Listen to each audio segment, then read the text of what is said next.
এই মসজিদটা কিন্তু প্রায় ১০০ কোটি টাকা ব্যয়ে নির্মিত হয়েছে।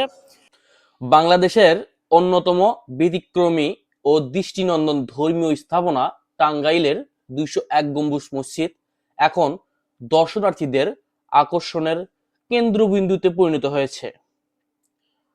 টাঙ্গাইল জেলার গোপালপুর উপজেলার ঝাউয়েল ইউনিয়নের দক্ষিণ পাথলিয়া এলাকায় অবস্থিত এই মসজিদটি মূলত ২০১টি গম্বুজ নিয়ে নির্মিত। এর মধ্যে একটি বড় কেন্দ্রীয় গম্বুজ এবং চারপাশে রয়েছে ২০০টি ছোট গম্বুজ। স্থানীয়ভাবে এটি ২০০ গম্বুজ মসজিদ নামেই বেশি পরিচিত। প্রায় ১৫ বিঘা জমির ওপর নির্মিত এই বিশাল মসজিদে একসঙ্গে প্রায় ১৫,০০০ মুসল্লি নামাজ আদায় করতে পারেন। নান্দনিক স্থাপত্যশৈলী, সুদৃশ্য টাইলসের কাজ এবং প্রাকৃতিক পরিবেশ মসজিদটিকে করেছে আরো আকর্ষণীয়।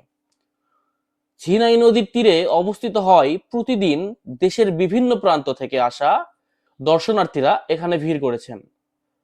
নামাজ আদায়ের পাশাপাশি অনেকেই মসজিদের সৌন্দর্য উপভোগ ও ছবি তুলতে আসছেন।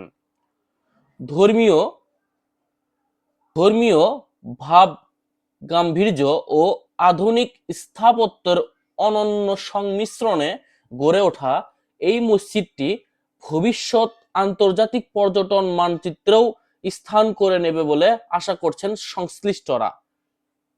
আমরা আরো দর্শকের সঙ্গে কথা বলবো। যেমনটি জানা ছিল, আমরা আপনার সাথে যদি কথা বলি। আসসালামু আলাইকুম। আমি বগুড়া থেকে এসেছি। দক্ষিণ পাথালিয়া গোপালপুরের টাঙ্গাইলের ঐতিহ্যবাহী ২০১ গম্বুজ বিশিষ্ট মসজিদ। এই মসজিদটাতে আমি যখন নতুন তৈরি হয় সেই সময় ২ বার এসেছিলাম এবং অনেক সুন্দর মসজিদ। আমি মাঝে মাঝে আসার চেষ্টা করি, আজকেও আসছি। এখানে জুমার নামাজ আদায়ের নিয়ত করেছি। আল্লাহ তাআলা আমাদেরকে কবুল করেছেন। অনেক সুন্দর একটা মসজিদ, আমাদের ভালো লেগেছে। আপনারা সবাই আসবেন। আমাদের এই মসজিদ অনেক উন্নত একটা মসজিদ, সারা বাংলাদেশের মধ্যে সর্বশ্রেষ্ঠ একটা মসজিদ। আপনারা সবাই এই মসজিদে আসবেন। না, আমরা ফ্যামিলি নিয়ে এসেছি। এখানে কি মহিলাদেরকেও? হ্যাঁ, মহিলাদের আলাদা ওযু করার জায়গা, নামাজের জায়গা আছে এবং মহিলারাও উপরে উঠতে পারে, তাদের আলাদা একটা বেষ্টনী দেওয়া আছে, মহিলারাও দেখতে পারবে। সুন্দর একটা মসজিদ, ছেলে মেয়ে উভয় আসতে পারবে ইনশাআল্লাহ। দর্শক, আসলে যেমনটি আমরা আরেকটি তথ্য, সেটা হচ্ছে এই মসজিদে কিন্তু আপনারা সপরিবার আসতে পারবেন। মহিলাদের জন্য আলাদা মিনার আছে, যে মিনার দ্বারা তারা উপরে উঠে এই যে মসজিদটা আছে এই মসজিদের সৌন্দর্য আসলে উপভোগ করবে। যেমনটি আমরা দর্শনার্থী থেকে শুনছিলাম, উপরের যে মিনারগুলো, গম্বুজগুলো রয়েছে, ঠিক আপনারা দেখতে পাচ্ছেন মসজিদের মাঝখানে একটি বড় গম্বুজ এবং চারপাশে মিলে প্রায় ২০০ গম্বুজ রয়েছে। টোটালি মসজিদের রয়েছে ২০১টি গম্বুজ, যা শুধু সারা বাংলাদেশ না, এশিয়া মহাদেশের ভিতর একটি অন্যতম মসজিদ টাঙ্গাইলের এই গোপালপুর উপজেলার। আমরা এখানে বিভিন্ন রকম দূর দূরান্ত থেকে জুম্মার দিন যেহেতু মানুষ এসেছে নামাজ পড়তে, এখানে আমরা যদি কথা বলি সরাসরি এক ভাইয়ের সঙ্গে। ভাইয়া, আপনার সাথে একটু কথা বলি। আপনি কোথায় থেকে আসছেন? ঝিনাইদহ থেকে আসছে। ঝিনাইদহ থেকে আসছে। এখানে আমার ছোট ভাই চাকরি করে, তাই তার উদ্দেশ্যে দেখার উদ্দেশ্যে আসছে। কেমন লাগলো আপনাকে এখানে জায়গাটা? খুব ভালো লাগলো। এখানে আপনার জানা মতে কি বিদেশি পর্যটকরা কি আসে? আমার জানা মতে শুনেছি আসে, তো এখনো দেখছি না। আসে অবশ্যই, শুনছি। আচ্ছা, নামটা কি? এই মসজিদের নাম মূলত ২০১ গম্বুজ মসজিদ। আচ্ছা, এর অন্য কোনো নাম নেই? ২০১ গম্বুজ? এটা অন্য কোনো নাম নাই, এটা শুধু এই নামে চলে, পরিচিত ২০১ গম্বুজ মসজিদ নামে পরিচিত। আপনার বাসা কোথায়? আমার বাসা সাভার নবীনগরে অবস্থিত। নগর থেকে আসছে। ঢাকা সাভার থেকে? ঢাকা সাভার ঢাকা নবীনগর। সাভার থেকে আসছে। ঠিক জুম্মার দিনে আসলে এখানে বিভিন্ন দেশের বিভিন্ন জায়গা থেকে মানুষ এসেছে। বলতে গেলে ৬৪ জেলা থেকেই এখানে মানুষ এসেছে এবং কিছু বিদেশি দর্শনার্থীও এখানে এসেছে জুম্মার নামাজ আদায় করতে। আপনাদেরকে আমরা ভেতরের দৃশ্যটিও দেখিয়েছি এবং দেখানোর চেষ্টা করছি। মোটামুটি খাড়া সিঁড়ি, এগুলো সিঁড়িগুলো পাহাড়ে ওঠার যে সিঁড়ি সেরকম সিঁড়ি মোটামুটি।